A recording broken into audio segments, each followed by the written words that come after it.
What's up, everybody? Ben Rasa here for Awesemo.com, and we are back with more NFL offseason props, betting, everything in between.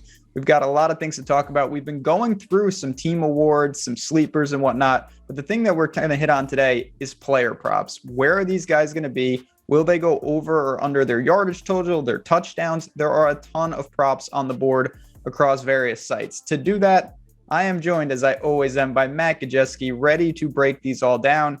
Matt, I know when we talk in the offseason, a lot of the, defensive player of the year, MVP, it's fun to talk about them. But to me, the biggest value, the biggest edges is found in player props. I think so, too. You're projecting a full game season for just one player rather than a full market of players. And one thing I really like to do in the season-long prop market is look at a lot of these unders. They're usually projected for full 17-game seasons, which don't account for injuries or, a team like the Chiefs, they might be looking at sitting their players later in the season. When that's not taken into account, I think there is an edge on the unders for a lot of these props. Yeah, I'm with you there. I'm going to sound kind of counterintuitive because I'm not going to lie. I actually have a couple overs for this video, but in general, I do look to some of the unders, as you mentioned. I think in the public likes to go over with most of their bets. People want to cheer for points. I'm a sicko. I like unders. I like, 6-4 games, all safeties, just no points whatsoever. But we're not going to really talk about that today. I'm going to have you kick things off. I've been starting videos, but where do you see yourself going to start the player props? Yeah, and when you look at overs, I'm looking for changing situations, maybe buy lows for players coming off injuries. And that's where I want to start with Odell Beckham for the Cleveland Browns. His yardage prop is listed at 925.5 yards. You're not laying pretty bad juice on this. It's just 115 or around there, depending on the books. And you look at Odell Beckham's career, he's basically been over 1,000 receiving yards in every single year he's been healthy. You look at his market share stats with Cleveland, he's easily their leader in not only targets, he had a 22% target share when healthy, but air yards as well. He was up around 33%. This Cleveland Browns team doesn't throw the ball at the highest rate in the NFL, but they are a team that's projected for 10.5 wins. So we're expecting them to move the ball offensively. So I like Odell Beckham as a buy low. And these are the situations I'm looking for when taking overs in the season-long prop market.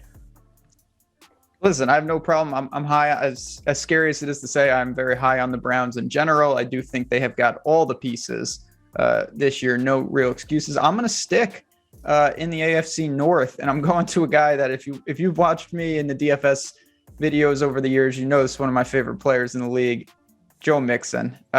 Just a guy that can't seem to stay healthy. But as you mentioned, when you do look for overs, maybe coming off injuries, maybe buy low spots, that's exactly what we have here for his rushing yardage prop. Over 995.5 yards, minus 130, minus 125 I saw out there. In that range, I'm pretty comfortable with anything in there. I think this is a spot. We've seen it a couple years. When he is healthy, if he plays, 14, 15, 16, 17 games, to me, he's clearing this number pretty comfortably.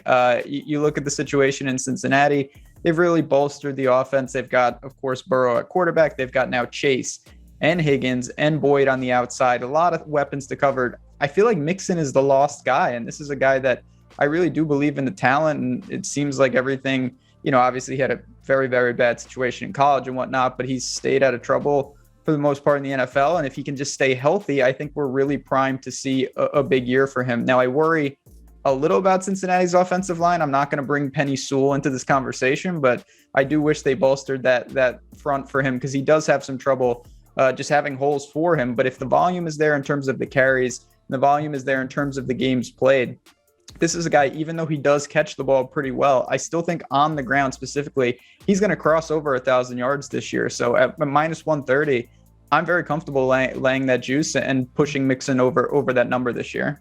Yeah, so am I. The two prior seasons before he played just 6 games last year, over 1,100 yards rushing. That's, of course, in a 16-game season. He's one of the most efficient backs on a forced missed tackle basis. So I like Mixon a lot there too. And we didn't even mention Giovanni Bernard is gone. He's mainly the third down back, but he did siphon off some carries.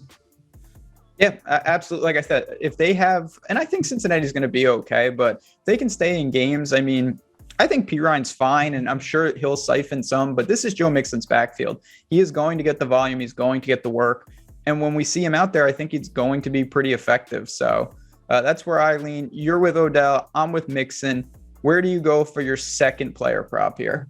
My second player prop, I'm going to go with an under, and this is probably an unpopular one. It's the rushing leader last year, the 2,000-yard club, Derrick Henry. Right now, his prop is not anywhere near 2,000 yards. It's actually sitting at 1,555, which is still a little bit rich for my liking. Again, these props are listed for full 17 game seasons this year. And for Derrick Henry to eclipse this number, he would have to stay healthy for this duration of time. He would have to be fairly efficient on the ground, which he has been, but he's also not a player that is on the field for every single snap. They will take him off the field on third downs, which is concerning. They add Julio Jones to the offense, suggesting perhaps they'd like to throw the ball more. And last year, it took him 378 carries to reach that 2,000-yard mark. At just a 300 carry season, I'm not sure he gets there. And then you factor in a potential injury or a missed game, something like that. It's going to be hard for Henry to reach these numbers. 378 carries, as you mentioned last year. 2019, 303 carries, and he landed at 1,540 rushing yards. So I think that's kind of what you're gauging. I also want to point out, I know he's not a prolific pass catcher, but his targets have increased every single year of his career. And I don't think it's unforeseen that a couple carries, once again, are siphoned off for touches with him getting him the ball in terms of receptions. So every little bit counts. Also, this guy, tremendous credit to him. He stayed healthy basically all these seasons where we're looking at these big numbers. So you have that baked in. If there is any sort of injury, you're stealing a ton of value. And if he has to, I don't see 378 carries in the future for Henry. I know he's a monster, but man, that's a lot of volume year after year. I'm going to round it out with, this is, even though I went second here, this is my favorite one. It's our guy. If you're looking on the fantasy football side, and I do want to give a quick shout out to the fantasy football channel that's doing great work over there. Russell Gage is the biggest sleeper we have in terms of ADP, and a guy that I think we need to take notice of. You mentioned Julio. Well, he departs from the Falcons offense, and it creates a void with Ridley on the outside. And I think Russell Gage is primed to push over what is a pretty, I think, generous receiving yards total at 700.5. It's at minus 115. I'm going directly over that. This is a guy, he had 786 yards last year on 110 targets. This year, I think there's going to be even more targets up for grabs. We know they've got good tight ends, and they bring in obviously a somewhat phenom in Pitts and whatnot. Ridley's there. But other than that, I think a ton of volume is up for grabs. And when we've seen Gage operate with the target share that I think he's going to have this year, if he stays healthy, he's going to push over this number. They play indoors, no weather concerns. Everything sets up really well for him across the board. I think he's going to be a popular DFS play all year, a great season-long play, and to me, a great player prop that you could take advantage of. Absolutely. And just from a foundational level, Julio Jones is vacating 20% of the targets, 25% of the air yards. They didn't account for that in Gage's prop, so I'm with you. Yeah, and the Falcons are a team I really don't see them, A, being that good, so they're going to be trailing a lot, and B, having some type of like prolific rushing attack that somehow is a time control possession team. That's just not who they are, and they're not going to be that in 2021. So these are, like I said, a couple props right off the bat. We'll probably circle back. We still have over a month, and preseason games are going to get underway, but that is why you want to stay tuned and subscribe to the Awesemo Odds sports betting channel. Me and Matt, the whole team. Obviously, we've got Lofty, Josh, he's on vacation, soaking up wherever the hell he is, but we've got the whole team working hard, bringing you value, props, everything in between, from Olympics to college football to NFL. And certainly once this season starts, you're going to see a ton of live shows on the channel. So like and subscribe with the video. 2 up, 2 down for each of us. You went for some big ones. I love the Derrick Henry. That is a lofty call going against the 2,000-yard rusher from last year.